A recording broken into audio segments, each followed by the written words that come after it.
தோஷம். ஸோ மாத்ரு தோஷம்ன்றது வந்து பார்த்திங்கன்னா இது வந்து தாயார் வழியில் வந்து ஜெனட்டிக்காகவும் வரும். அதே நேரத்தில் வந்து ஒரு சொத்துக்கள் சம்மந்தமான விஷயங்களில் வந்து ஏற்படுற ஒரு சின்ன பிரச்சனை நமக்கு அது தோஷமாக கன்வெர்ட் ஆகி வருங்க. ஸோ இதுதான் வந்து மாத்ரு தோஷமாக வருது. ஸோ இதில் வந்து மேஜராக வந்து என்னென்னா 4ஆம் அதிபதினு சொல்லுவோம். ஸோ 4ஆம் அதிபதி உங்களோட லக்னத்துலேருந்து ஒரு 4ஆம் அதிபதிக்கு ஒரு மாந்தி தொடர்போ இல்லை ஒரு 6ஆம் அதிபதி 8ஆம் அதிபதி தொடர்போ இருக்கும்போது அந்த மாத்ரு தோஷங்கிற ஒரு விஷயம் கண்டிப்பாக இருக்கும். அது வந்து சொத்துக்கள் சம்மந்தமான விஷயங்கள் இருக்கும்போது நமக்கு வந்து தாயாருக்கும் நமக்குமே நிறைய டிஃப்ரென்ஸ் ஆஃப் ஒப்பீனியன் வரும். ஸோ அம்மாவை விட்டு நம்ம பிரிஞ்சு போகிற மாதிரி விஷயங்களெல்லாம் வந்து இந்த மாத்ரு தோஷம் கொடுக்கும். சில நேரங்களில் வந்து பார்த்தா நிலை அந்த பூமி மனை வாங்குறதையும் பார்த்திங்கன்னா நிறைய ப்ராப்ளங்களை வந்து இந்த மாத்ரு தோஷங்கிறது கொடுத்துரும். ஸோ ஏன்னா 4ஆம் இடம்னும்போது அதையும் பாதிக்கும், இல்லை இதில் ஒரு பாதிக்கும் ஒரு விஷயமே ஏதோ ஒரு செக்டாரில் வந்து நம்ம கையை வைக்குங்கிறது தான் உண்மையான விஷயம். அதுவும் பார்த்திங்கன்னா சில ராசிகளுக்கெல்லாம் பார்த்திங்கன்னா 4ஆம் அதிபதி வந்து உங்களுக்கு வந்து பாதகாதிபதியாகவும் வந்துடும். ஸோ உதாரணத்துக்கு சொல்ல போனோம்னா கும்ப லக்னத்துக்கு பார்த்திங்கன்னா 4 9ஆம் அதிபதி சுக்கிரன் பாதகாதிபதி தான். ஸோ அந்த மாதிரி பாதகாதிபதியாக 4ஆம் அதிபதி வரும்போது இந்த தோஷம் வந்துடும். ஸோ இதெல்லாம் வந்து ஜெனட்டிக்காக வரும். சம்டைம் வந்து நம்மளோட ஃபோர் ஃபாதர்ஸில் வந்து ஏதாச்சும் ஒரு ஏடாகுடம் பண்ணியிருப்பாங்க, இல்லை நம்ம அப்பா அம்மாவே வந்து ஒரு சில தவறு பண்ணுறதுனால அதனால் ஏமாற்றி சொத்தை பிடுங்கி வைக்கிறது.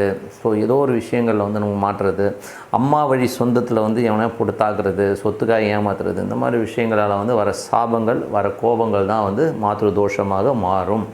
ஸோ இதுக்கு வந்து நம்ம என்னங்க பண்ணலாம்? ஸோ இதுக்கு வந்து காரகதெய்வம். ஸோ 4ஆம் அதிபதி தாய் சார்ந்த விஷயங்கள் வந்து நடக்கிற இந்த தோஷத்துக்கு பரிகாரம் அப்படின்னு சொல்லும்போது என்னை பொறுத்தவரை வந்து நிறைய நீராகாரங்கள் நீர் சம்மந்தமான பொருட்கள் தானம் பண்ணுறது ரொம்ப நல்லது. ஸோ இந்த நீர் மோர் கொடுக்கறது, தண்ணி பந்தல் வைக்கிறது, இந்த மாதிரி விஷயங்கள் பண்ணுறது ரொம்ப சூப்பர்.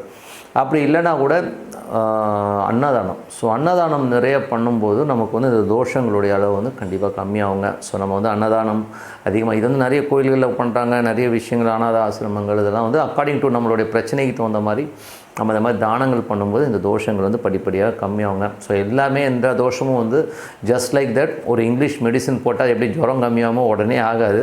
இது வந்து நீங்கள் கொடுத்துட்டே வர ஒரு நட்சத்திரமோ ஒரு கரணமோ அந்த ஒரு திதியோ சம்மந்தப்படும் போது இந்த தோஷங்கள் கண்டிப்பாக விலகும். ஸோ அதுவரை வந்து நம்ம வந்து இந்த தோஷங்களை வந்து என்ன பண்ணோன்னா இருக்குன்னா நீங்கள் இந்த பரிகாரங்களை வந்து கண்டினியூ பண்ணிவிட்டு வாங்க. ஸோ ஒன் பாயிண்ட் ஆஃப் வியூவில் வந்து பண்ண நமக்கு அது டிஃப்ரென்ஸ் தெரியும். ஒரு 10% 15% அப்படியே கம்மியாகிட்டே வரும். நெக்ஸ்ட்டு ஜென்ரேஷன் வந்து அது இல்லாமல் போகும். ஸோ அதுக்கான ஒரு ஸ்டெப்பு நீங்கள் கண்டிப்பாக எடுக்கணும். ஸோ இதை வந்து நமக்கு வந்து நிறைய உண்மையான இன்சிடென்ட்ஸ்லாம் நிறைய இருக்குது. இன்னும் வரும் வீடியோஸில் வந்து உங்களுக்கு வந்து உதாரணமும் கண்டிப்பாக வந்து இது பண்ணிவிட்டு வாங்க. அன்னதானம் பண்ணிங்கன்னா அந்த மாத்ரு தோஷங்கிற ஒரு விஷயம் கண்டிப்பாக நம்ம விட்டு விலகும். அது மட்டும் இல்லாமல் ஈஸ்வரனுடைய மனைவி, ஸோ பார்வதியினுடைய சொர்ணாம்பிகை பாலாம்பிகை இருக்கும் இல்லையா? ஸோ அந்த மாதிரி மனைவி இருக்கிற அந்த சொர்ணாம்பிகை பாலாம்பிகை வழிபாடு பண்ணுறதும் ரொம்ப ரொம்ப அவசியம். ஸோ இந்த மாதிரி இந்த 2 விஷயங்களை பண்ணி வரும்போது கண்டிப்பாக இந்த மாத்ரு தோஷங்கிறது வந்து கண்டிப்பாக விலகும். பண்ணி பாருங்கள். பண்ணி பார்த்தீங்கன்னா நல்ல டிஃப்ரென்ஸ் தெரியும்.